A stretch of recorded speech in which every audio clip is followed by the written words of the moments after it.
Después de aquellas noches comprendí que ya no había escapatoria, que aquel juego macabro se había instalado en nuestras vidas y que ignorarlo solo le daba más fuerza. Fue entonces cuando Lucía propuso algo que a todos nos pareció una locura, pero que en el fondo sabíamos que era inevitable: volver a la escuela abandonada donde todo había empezado, porque si ese espíritu, ese niño sin boca, había surgido de ese lugar, quizás allí encontraríamos una manera de romper el vínculo. Recuerdo que al principio me negué rotundamente. Mi cuerpo entero se estremecía solo de pensar en atravesar otra vez esos pasillos llenos de polvo y silencio, pero mientras más lo evitábamos, más violentas se volvían las apariciones en nuestras casas, como si nos estuviera empujando de regreso, como si él quisiera que volviéramos. Nos reunimos una tarde, con el sol cayendo, frente a la verja oxidada de la escuela.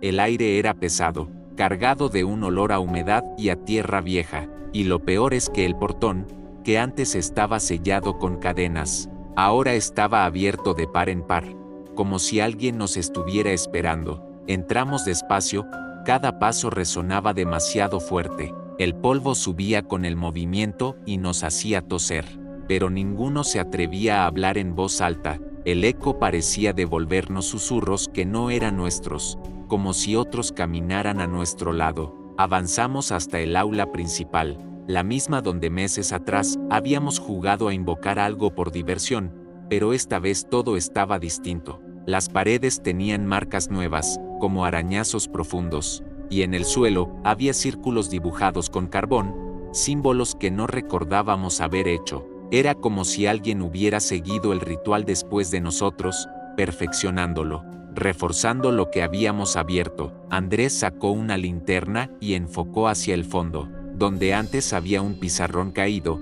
Ahora había un mueble roto con fotos pegadas en la madera, fotos viejas de niños en blanco y negro, algunas borrosas, otras con las caras arrancadas. Me acerqué con cuidado y sentí que la temperatura descendía varios grados, como si toda la vida hubiera abandonado ese rincón. En una de las fotos, apenas visible por el desgaste, estaba Samuel, el niño sin labios. Reconocí esa mirada vacía, ese rostro incompleto que nos perseguía, y lo peor es que detrás de él, en la imagen, había una figura oscura que parecía abrazarlo, como una sombra pegada a su espalda. Entendí de inmediato que Samuel no estaba solo, que había algo más detrás de él, algo mucho más antiguo que lo usaba como máscara. Lucía empezó a llorar en silencio.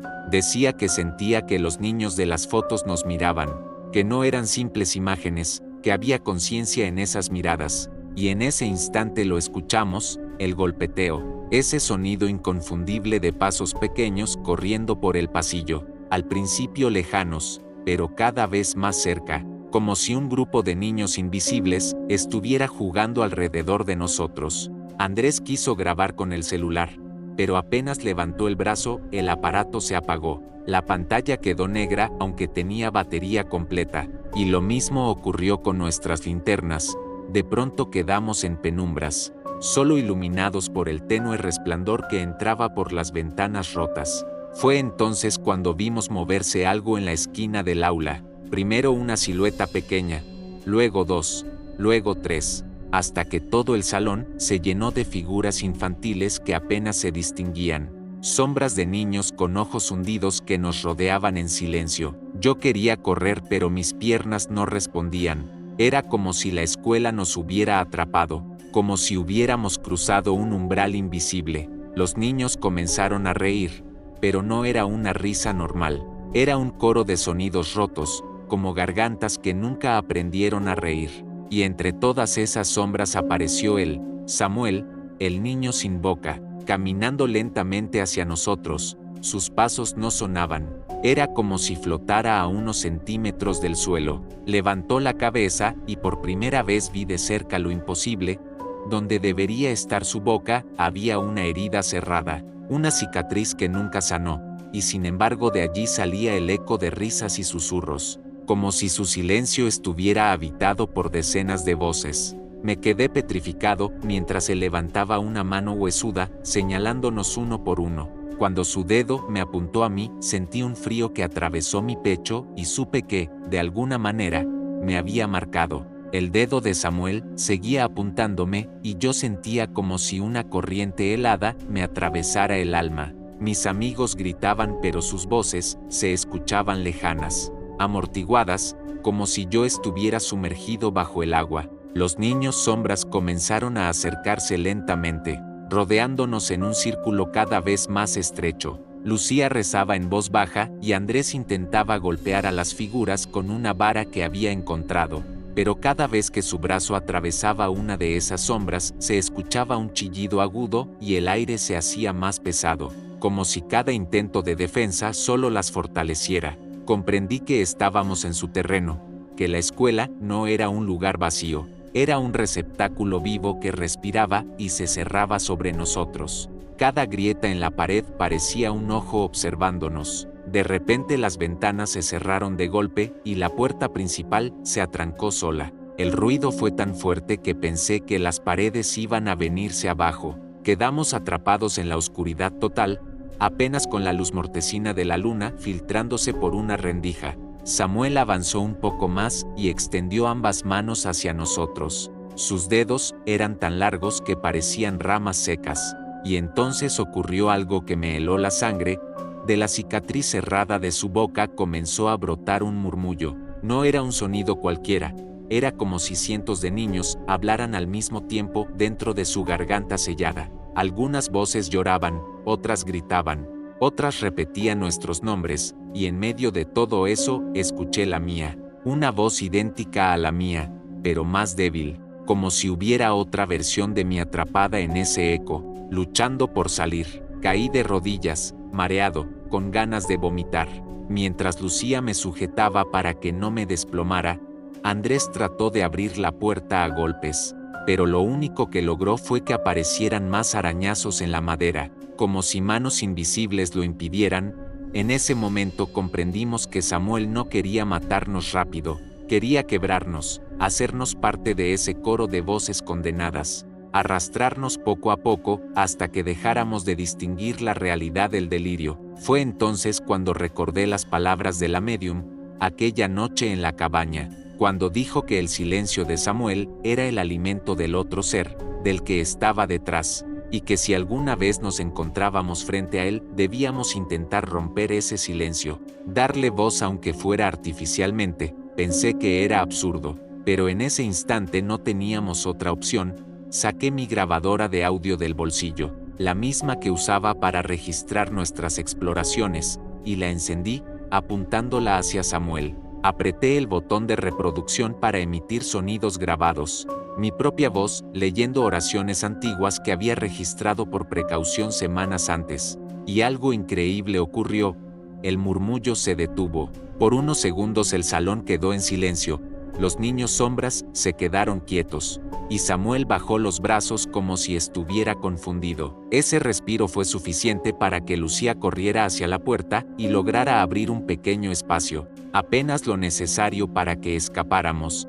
Andrés y yo la seguimos sin mirar atrás, escuchando cómo las sombras chillaban y el eco de risas se volvía cada vez más agudo, como un enjambre persiguiéndonos. Salimos a trompicones al pasillo y corrimos sin detenernos. La escuela parecía interminable, cada puerta nos devolvía al mismo corredor, como si hubiéramos entrado en un laberinto, pero finalmente vimos una salida, un hueco en la pared donde antes había un ventanal. Sin pensarlo saltamos por allí, cayendo al suelo de tierra húmeda del patio trasero. Nos levantamos con los cuerpos magullados y corrimos hasta alejarnos de aquel edificio maldito. Cuando por fin nos detuvimos a respirar, ya fuera de la verja, nos dimos cuenta de que la grabadora había explotado en mi bolsillo. Estaba quemada por dentro, como si algo la hubiera sobrecargado. Eso me hizo pensar que no habíamos escapado realmente, que simplemente nos habían dejado ir. Quizás porque él quería que lleváramos su maldición con nosotros. Y esa sospecha se confirmó esa misma noche, cuando de regreso en mi casa, agotado y con la ropa aún húmeda, encendí la televisión para distraerme y lo primero que apareció en la pantalla fue estática, y entre el ruido de fondo, muy claro, escuché la misma risa rota de Samuel, como si estuviera usando cualquier objeto a mi alrededor para recordarme que no había escapatoria. Esa noche apenas pude dormir. Me quedé sentado en la cama con todas las luces encendidas, mirando cada sombra de mi cuarto con el corazón latiéndome en la garganta. Cada pequeño ruido me hacía estremecer. Pero lo peor fue cuando el espejo del armario comenzó a empañarse lentamente como si alguien respirara desde dentro. Me acerqué despacio y pude ver con claridad una silueta infantil pegada al otro lado del vidrio, su frente apoyada contra el cristal y esa ausencia de boca que me perseguía. Intenté gritar pero mi voz apenas salió como un susurro, y entonces la silueta levantó una mano y escribió algo con un dedo invisible sobre el espejo empañado: ven. Solo esa palabra, después se desvaneció como si nunca hubiera estado allí, pero el vaho quedó marcado hasta la mañana siguiente, prueba de que no estaba soñando. Se lo conté a Lucía y a Andrés al día siguiente. Nos reunimos en una cafetería lejos del barrio para sentirnos a salvo, pero todos teníamos experiencias similares. Andrés juraba que había visto huellas de pies pequeños llenando de barro el suelo de su cocina. Huellas que aparecieron en la madrugada, aunque todas las puertas estaban cerradas. Lucía, en cambio, decía que escuchaba un llanto de bebé en el pasillo de su casa y que cuando se acercaba no encontraba nada, solo el eco de un sollozo interminable. Comprendimos que Samuel ya no estaba ligado únicamente a la escuela, ahora se movía con nosotros, nos había seguido. Y eso hacía la situación mucho más peligrosa porque ya no teníamos un lugar específico al que temer, sino que la amenaza nos acompañaba a todas partes. Intentamos buscar ayuda, consultamos a un sacerdote de una parroquia cercana, pero apenas mencionamos el nombre de Samuel y el orfanato, el hombre palideció, nos pidió que nos marcháramos y dijo que no debíamos invocar lo que no entendíamos, que hay cosas que ni la iglesia se atreve a enfrentar. Su reacción nos asustó aún más, porque si incluso alguien que supuestamente podía guiarnos se negaba, significaba que estábamos solos, que ya nadie podía salvarnos. Esa misma tarde, Andrés trajo libros antiguos que había conseguido de un anticuario, textos sobre rituales prohibidos y testimonios de apariciones. En uno de ellos, encontramos algo que nos heló la sangre,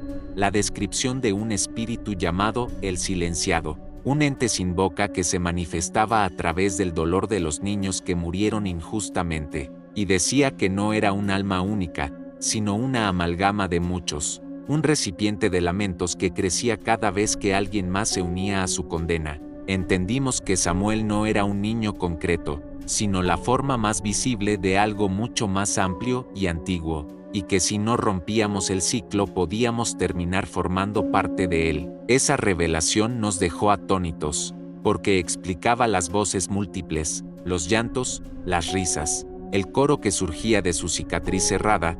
No era solo un eco, era la prisión de cientos de almas que pedían ayuda y al mismo tiempo nos arrastraban. Y lo peor es que en ese mismo texto antiguo se mencionaba que cuando el silenciado marca a alguien señalándolo, ese elegido se convierte en el próximo recipiente, en el próximo que será absorbido hasta perderse dentro del coro. Yo sentí un frío en el pecho porque recordaba perfectamente cómo me había señalado con su dedo largo en la escuela. Supe entonces que el tiempo jugaba en mi contra. Esa noche volvimos a reunirnos en casa de Lucía, decididos a probar un ritual de protección que venía descrito en el libro. Consistía en encender velas negras y recitar un antiguo pasaje para crear un círculo que impidiera el acceso del espíritu. Colocamos las velas alrededor del salón y comenzamos a leer. Al principio parecía funcionar. El aire estaba quieto, la tensión disminuía, pero de pronto todas las velas se apagaron a la vez y un viento helado barrió la habitación aunque todas las ventanas estaban cerradas. Los papeles volaron por el aire y escuchamos la risa infantil proveniente del pasillo, lenta, repetitiva, burlona, como si se acercara paso a paso hacia nosotros. Y entonces vimos una sombra cruzar frente a la puerta, pequeña, encorvada, deteniéndose unos segundos antes de desaparecer. Yo sabía que era él, que Samuel nos estaba mostrando que ningún ritual bastaría para detenerlo. Lo que ocurrió después fue aún peor. porque cuando corrimos a encender las luces, descubrimos que en cada pared del salón había huellas pequeñas marcadas en ceniza, como si docenas de manos infantiles hubieran intentado entrar al círculo, pero lo más perturbador fue que en el suelo, justo frente a mí, había una marca distinta, un dibujo hecho con carbón que representaba un rostro sin boca, idéntico al de Samuel. Comprendí que el ritual no lo había expulsado, al contrario, lo había invitado más cerca de nosotros, como si hubiéramos abierto un portal que le permitía entrar sin obstáculos. Y esa noche todos lo supimos, el verdadero infierno apenas estaba comenzando. Después de aquella noche, nada volvió a ser igual. Nos dimos cuenta de que Samuel ya no era solo una presencia física o un recuerdo del orfanato, sino algo que vivía dentro de nosotros, algo que podía encontrarnos en cualquier lugar y a cualquier hora. Yo lo sentía incluso cuando estaba despierto, en la escuela, en la calle, cuando intentaba leer o concentrarme. La sensación de ser observado nunca desaparecía, como si sus ojos vacíos estuvieran incrustados en mi mente, y lo peor era que la risa, ese sonido horrible que parecía burlarse de nuestra impotencia, resonaba a veces dentro de mi cabeza, en plena conciencia, y no había forma de silenciarla. Lucía y Andrés sentían lo mismo. Nos manteníamos en contacto constante, hablando, enviándonos mensajes cada pocas horas, para asegurarnos de que nadie había sido atrapado completamente, porque sabíamos que si alguien se quedaba solo demasiado tiempo, la entidad lo devoraría, no físicamente, sino de otra manera, arrancándole la voluntad hasta que quedara convertido en otra voz dentro del coro que alimentaba a Samuel, a el silenciado. Una noche, mientras intentábamos descansar en la casa de Lucía, escuchamos un golpe seco en la ventana. Al mirar vimos la sombra de un niño, pequeña y encorvada, parada inmóvil, observándonos, y por primera vez nos dimos cuenta de algo más terrible: no necesitaba entrar para dañarnos. Su presencia por sí sola afectaba nuestra mente, debilitaba nuestra fe, hacía que los rituales que intentábamos parecieran inútiles. Decidimos entonces enfrentarlo de otra manera, algo que ninguno de nosotros quería admitir. Debíamos ir a la raíz de todo, al terreno donde estuvo el orfanato, cavar en los archivos, descubrir qué pasó con Samuel y con los demás niños, porque mientras no supiéramos la verdad, mientras el pasado permaneciera oculto, la entidad nunca dejaría de perseguirnos. Prepararnos para esa expedición fue doloroso, porque cada paso que dábamos hacia el lugar del orfanato era acompañado por susurros, risas, golpes, sombras que parecían seguirnos a todos lados. Pero no había otra opción. Sabíamos que era eso o rendirnos y dejar que nos absorbiera completamente. Llegamos al terreno una tarde lluviosa. La tierra estaba blanda, el olor a humedad y descomposición flotaba en el aire. Los restos del edificio antiguo eran apenas visibles entre la maleza, y mientras inspeccionábamos el lugar, escuchamos de nuevo la risa, esta vez mezclada con sollozos, y apareció Samuel, de pie entre los escombros, su silueta perfectamente visible por la luz gris de la tarde. Sus ojos negros reflejaban un odio inmenso y su boca ausente parecía burlarse de nuestro miedo. Nos acercamos con cuidado, leyendo los antiguos registros que habíamos traído, y lo que descubrimos nos dejó helados. Habían documentos que detallaban cómo Samuel y otros niños fueron utilizados en rituales oscuros por el personal del orfanato, sacrificios que nunca fueron denunciados, que quedaron grabados en la tierra y en las paredes del lugar, que dejaron una marca permanente, un eco que ahora vivía en nosotros, alimentando la entidad. Comprendimos que no podíamos destruirlo, que la fuerza que lo mantenía no era física, sino espiritual y psicológica, y que nuestra única esperanza era enfrentarlo de frente, mirarlo, negarnos a temerle, y al mismo tiempo intentar liberarlo, darle voz, reconocer su sufrimiento para que dejara de usarlo como arma contra nosotros. Iniciamos un ritual antiguo que habíamos reconstruido de los textos. Recitamos oraciones, encendimos velas negras y blancas, hicimos un círculo y pronunciamos el nombre de cada niño atrapado, incluyendo a Samuel, y durante unos minutos nada sucedió, hasta que la risa cambió, se volvió aguda, desesperada. Y luego algo increíble ocurrió, la silueta de Samuel se detuvo, sus ojos se suavizaron, y por primera vez sentí que dentro de él había dolor, tristeza, y no solo odio, y entonces una luz tenue emergió de su cuerpo, como si todas las voces atrapadas en su boca desaparecieran de golpe. Un viento cálido nos envolvió y por un instante el mundo se detuvo, la lluvia cesó, las sombras desaparecieron, y el silencio se instaló. No puedo decir que todo terminó, porque todavía siento que su presencia está ahí, latente, esperando, y cada vez que cierro los ojos puedo ver su rostro sin boca observándome. Pero ahora sé algo importante, enfrentarlo y reconocer su sufrimiento nos dio una oportunidad, una pequeña ventana para sobrevivir, para no ser parte del coro que alimenta a el silenciado, y mientras sigamos unidos, mientras recordemos que no estamos solos, quizás podamos mantenernos fuera de su alcance, aunque cada noche, a las 3 de la madrugada, escucho esa risa en mi cabeza, recordándome que Samuel nunca se ha ido realmente,